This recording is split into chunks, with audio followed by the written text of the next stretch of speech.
Our next speaker, I'm not seeing anything but my own face on here. Our next speaker is going to be Dan Dorman, Executive Director from the U.S. Nuclear Regulatory Commission. And having worked a lot in that arena myself, it is a real pleasure to welcome you, Dan. And I think our paths may have crossed over the years in one capacity or another. So it's a delight to have you. And Dan, we're looking forward to hearing you.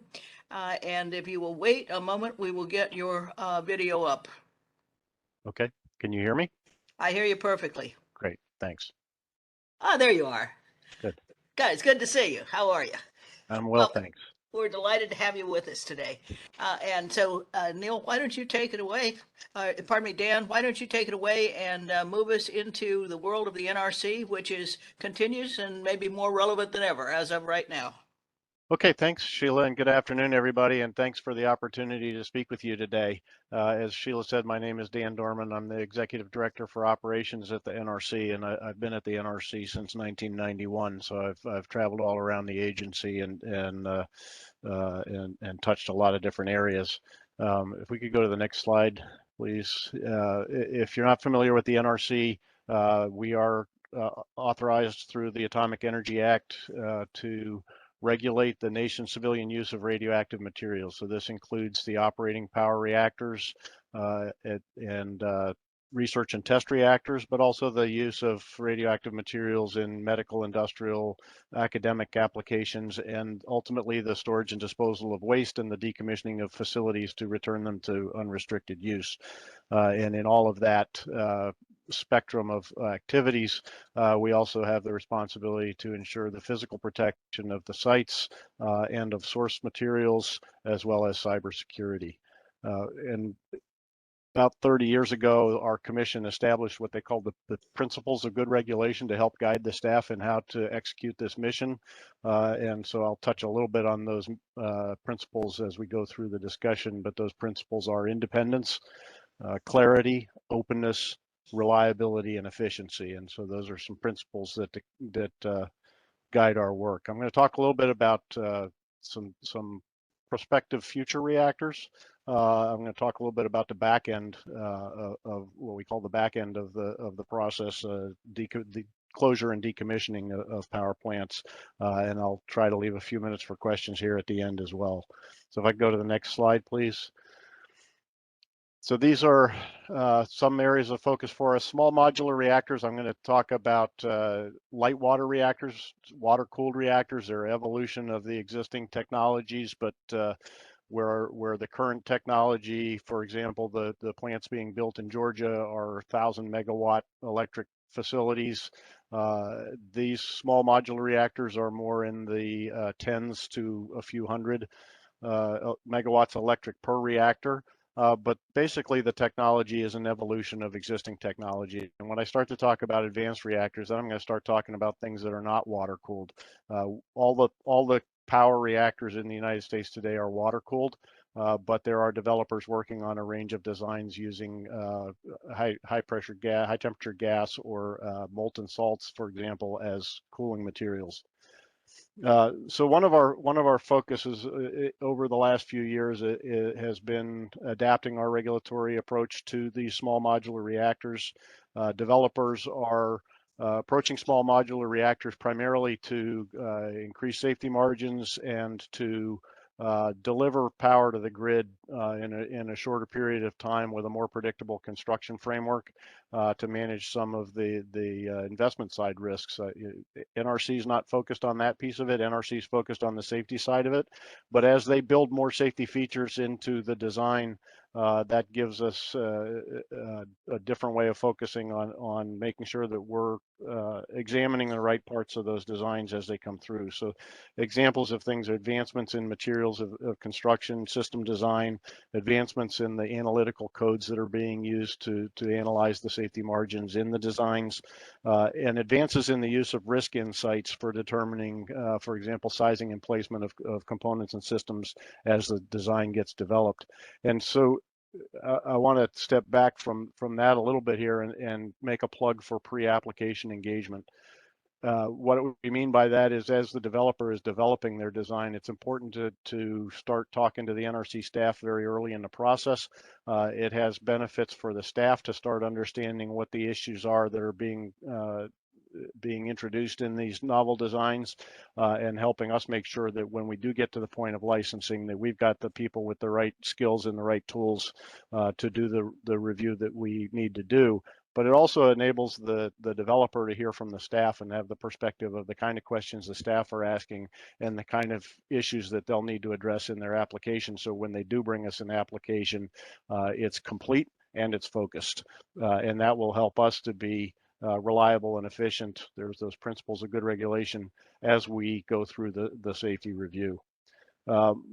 We did over a decade ago review the gigawatt plants that are being built down in Georgia. We did do a lessons learned on that effort, and glean some insights that we can apply to our future review of designs. We also have already completed a review for a small modular reactor, the 50 megawatt module NuScale reactor, which we completed in 2020. And we also did a lessons learned on that review, so we can apply some insights to additional designs coming forward. We're currently in that pre-application engagement with 3 developers for small modular reactors. One of them is NuScale, again, for an upgraded version of that 50 megawatt module up to about a 77 megawatt module. We're also in conversation with GE about their BWR X300 design, which has been declared by Ontario Power Group to be their design of choice for building a small modular reactor up in Canada. And GE is in conversations with TVA about building X300 in Tennessee. And so we have a memorandum of cooperation with our Canadian counterparts to see how we can leverage efficiencies in the Canadian review for Ontario Power Group and any prospective review that we may be asked to do. And then the third one is Holtec, which has got a small modular reactor design that we're in pre-application discussions with Holtec as well. Let me shift over very briefly to the advanced reactors, and this is those gas-cooled and salt-cooled and other novel designs. We have some pre-application discussions going on with a number of vendors there. We have a construction permit application for a demonstration reactor. So this would not be a power to the grid reactor, but it would be a demonstration of the technology for the Kairos reactor to be built in Tennessee. We are working on a 21-month review schedule for that construction permit. So that would put us in late 2023 for improving construction of that if all the issues can be worked out. We're also working on a technology neutral regulatory framework to address advanced reactors. This was something that we had already initiated, but Congress gave us a little help in the Nuclear Energy Innovation and Modernization Act to ask the Commission to produce that rule by 2027.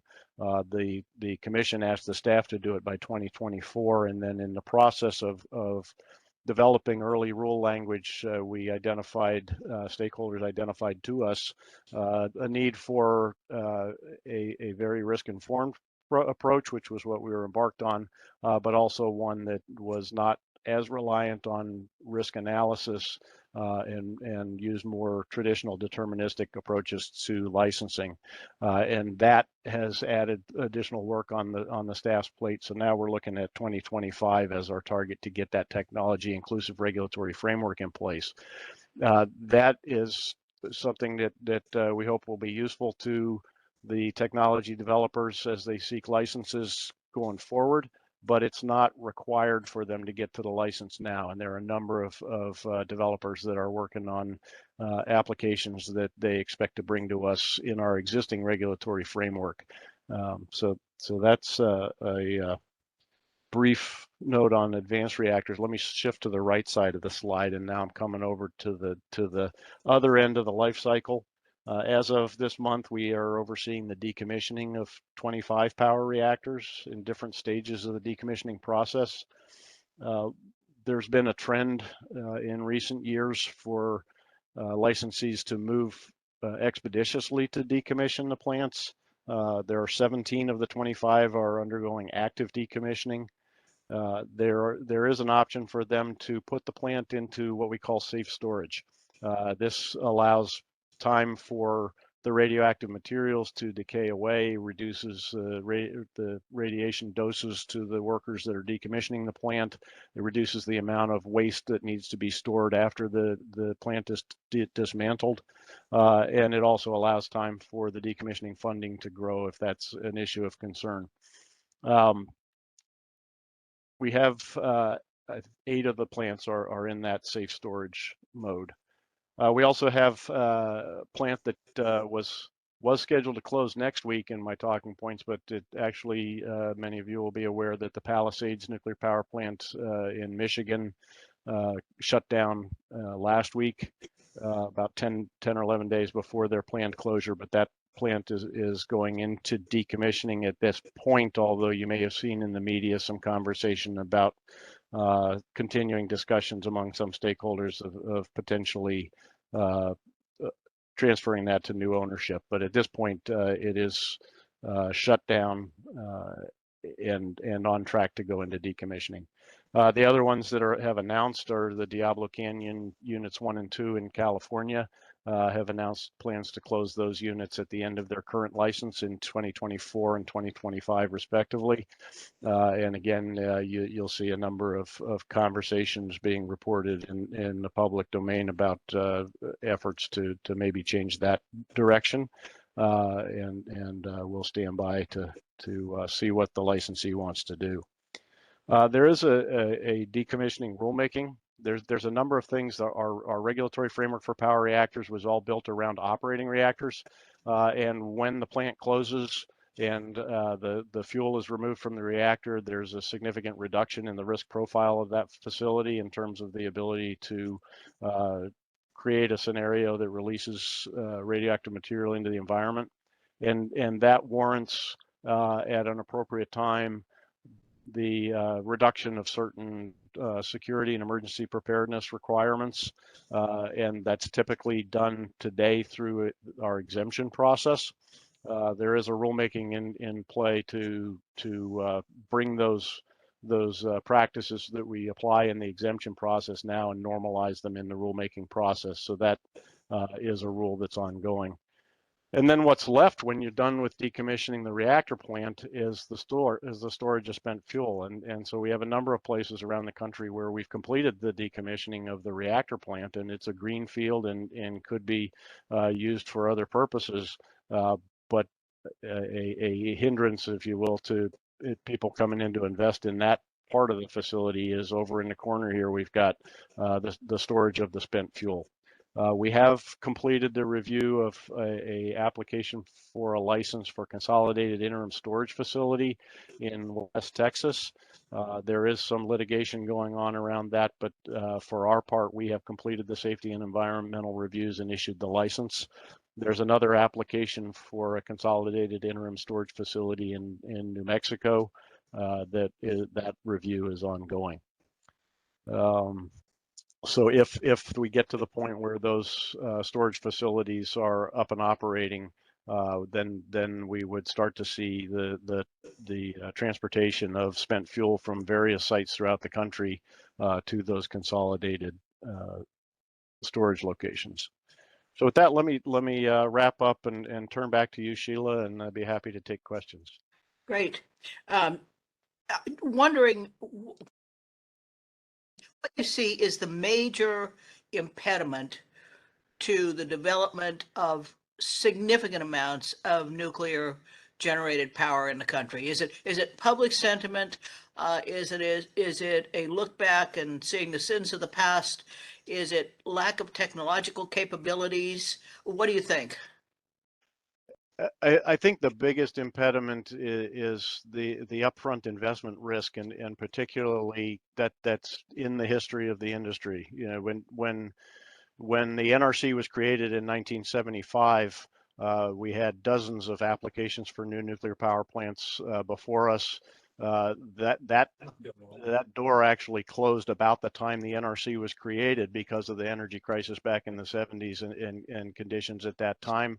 And then, of course, the 3 Mile Island accident happened. And so we had a period there where there was a long lead time for getting the license. But then also long lead time in construction and a lot of quality issues in construction that caused delays in construction. And so that was a legacy issue that I think the industry worked to overcome in the last 15 years. But I think the challenges with the construction of the AP1000 have kind of reinforced that reputation for the industry. So I think small modular and advanced reactors are trying to address that by either taking it in smaller bites or I think there are a number of the developers that are looking to put themselves behind their first of a kind in the hope that they can demonstrate that we've overcome those obstacles and they're able to then draw in broader investment. You mentioned public sentiment. I think the conversation that's happening right now around Diablo Canyon's future really demonstrates that there is some shift in public opinion because of the climate change discussion, that there's a renewed interest, and it goes to partly to what Neil was talking about, is not just talking about climate change, but also talking about reliability and the importance of base load and reactive load on the grid for grid stability. That nuclear can have a role there, but there are some legacy issues in how it's been delivered that I think need to be overcome. What can we learn from other countries that are forging ahead with nuclear development? Is it the political system that is in place that is more acceptant and more open to nuclear? What is the magic ingredient that makes it possible for other countries to move forward on it? Well, I think the probably the first two countries that come to mind are Russia and China, and it may be that their political system makes that work. I'm not sure that I would advocate for their political system on that basis, but I think I think that broadly many countries, as they look at their carbon goals and their grid needs, recognize a significant role for nuclear to play in that. There are, Neil touched on the way Russia wields influence through their coal and gas. They also wield influence through nuclear. They do it by building new nuclear power plants for third world countries. They also do it, a significant portion of the fuel for currently operating US reactors is enriched in Russia. And I know that the Department of Energy and the industry are very focused on that issue, as well as our European counterparts. So I think I think a recognition in the democracies, a recognition of the need for reliable base load to address their carbon goals. I think they see that they can't get there without nuclear playing a part. Very, very, very helpful, Dan, and just your perspective on the length of time you see things evolve in the industry and in a regulatory response to what industry and the public interactions have been, and just the learning process. So it is a pleasure to have had you with us, and we look forward to having you back with us. Very, very interesting and very thought-provoking, actually. Thank you so much. Thank you, Sheila.